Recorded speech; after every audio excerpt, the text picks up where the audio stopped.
Assalamualaikum warahmatullahi wabarakatuh. Perkenalkan, nama saya Lentin Amr Balutiasa dari Perbankan Syariah G, NIM 402200161. Di sini saya akan menjawab soal UTS yang telah diberikan kepada saya dari Bapak Amrul Hinum Primahayu. Yang pertama, di sini akan menjelaskan bagaimana sih skema ijarah mutahya bitamlik itu. Pertama-tama ada penjual atau supplier, ada bank syariah, ada pihak nasabah, dan di sini kita mencari nasabah terlebih dahulu yang sedang membutuhkan objek sewa barang apa aja yang dibutuhkan dan nasabah tersebut belum mempunyai modal. Tetapi di sini dalam pencarian nasabah kita harus memperhatikan finansialnya terlebih dahulu. Apakah nasabah tersebut mampu melakukan angsuran dalam periode per minggu? Kemudian nasabah bertemu dengan kami menginformasikan butuh tambahan barang apa yang diperlukan. Kemudian kami memberikan barang yang diinginkan nasabah atau objek sewa. Di sini barang masih milik Lab Minibank IAIN Ponorogo atau masih milik bank yang telah memberikan objek sewa.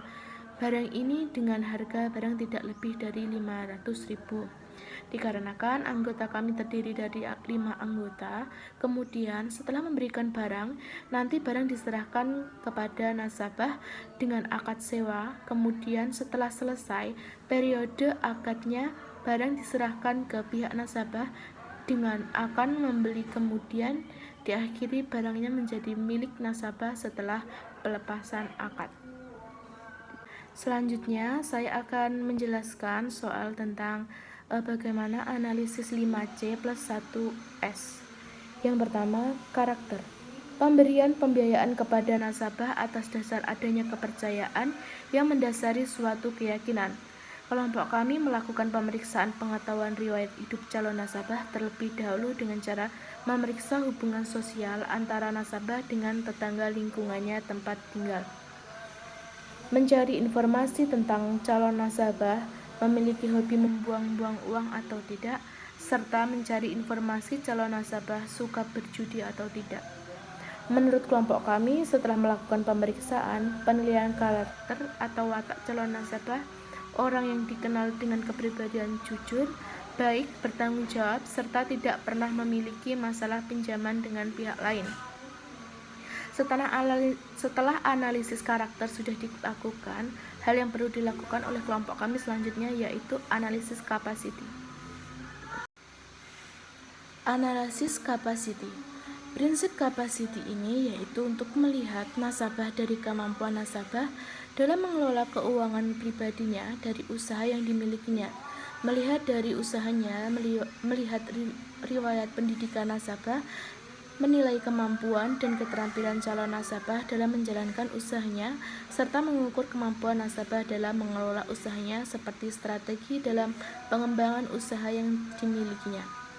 Kemampuan calon nasabah dalam menjalankan usahanya sudah diketahui oleh perwakilan kelompok kami. Kemampuan usaha akan memberikan kejelasan kepada hasil analisis sampai sebatas mana besar atau kecilnya pendapatan seseorang usaha dari waktu ke waktu. Capacity bertujuan untuk menganalisis seberapa kemampuan calon nasabah dalam pengelolaan usahanya dan membayar angsuran pembiayaan. Hal ini terbukti dari beberapa observasi dan wawancara dengan pihak nasabah dan kelompok kami. Nasabah mampu membayar angsuran untuk pembiayaan.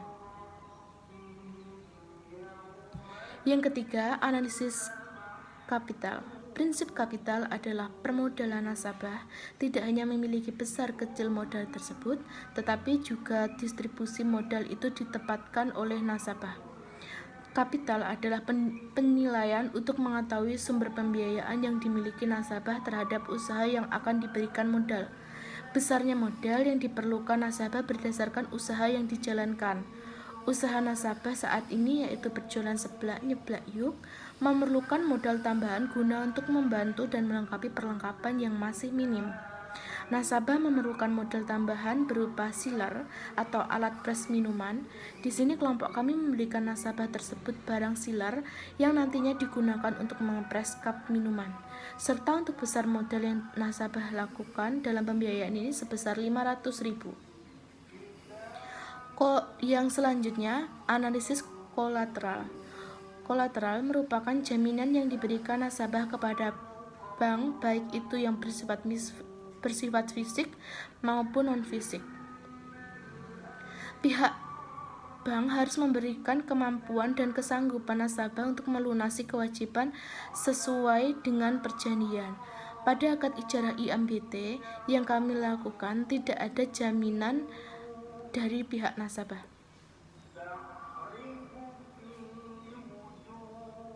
Yang kelima, analisis condition.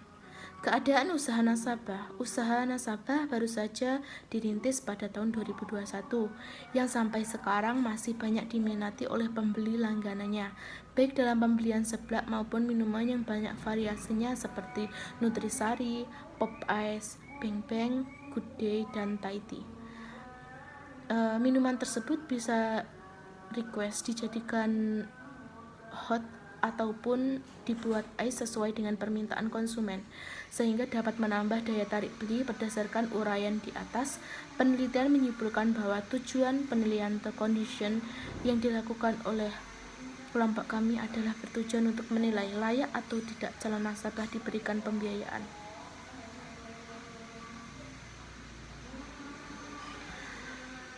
Yang terakhir, analisis 1S, yaitu syariah. Berdasarkan penjelasan pasal 19 ayat 1 Undang-Undang Perbankan Syariah, yang dimaksud dengan akad ijarah mutahya bitamlik adalah akad penyediaan dana dalam rangka memindahkan hak guna atau manfaat dari suatu barang jasa berdasarkan transaksi sewa dengan opsi pemindahan kepemilikannya. Pembiayaan ijarah mutahya bitamlik merupakan salah satu bentuk kegiatan usaha bank syariah atau lembaga keuangan syariah yang dilaksanakan berdasarkan prinsip syariah. Berdasarkan lampiran surat edaran Bank Indonesia nomor 5/26/BPS/2003 tentang pedoman akuntansi perbankan syariah Indonesia halaman 111, yang dimaksud dengan ijarah mutahya bitamlik adalah perjanjian sewa menyewa suatu barang atau lesor atau muajir atau pembelian sewa dengan lese atau mustajir penyewa yang diakhiri dengan pemindahan hak milik objek sewa. Berdasarkan buku kodifikasi produk perbankan syariah lampiran SEBI nomor 10/31/DPBS tanggal 7 Oktober 2018 terlihat produk bank syariah dan unit usaha syariah nomor PBI nomor 10/17/PBI 2018 tanggal 25 September 2018 yang dimaksud dengan ijarah mutahya bitamlik adalah transaksi sewa menyewa antar pihak objek sewa dan penyewa untuk mendapatkan imbalan atas objek sewa yang telah disewakan dengan opsi pemindahan hak milik sewa.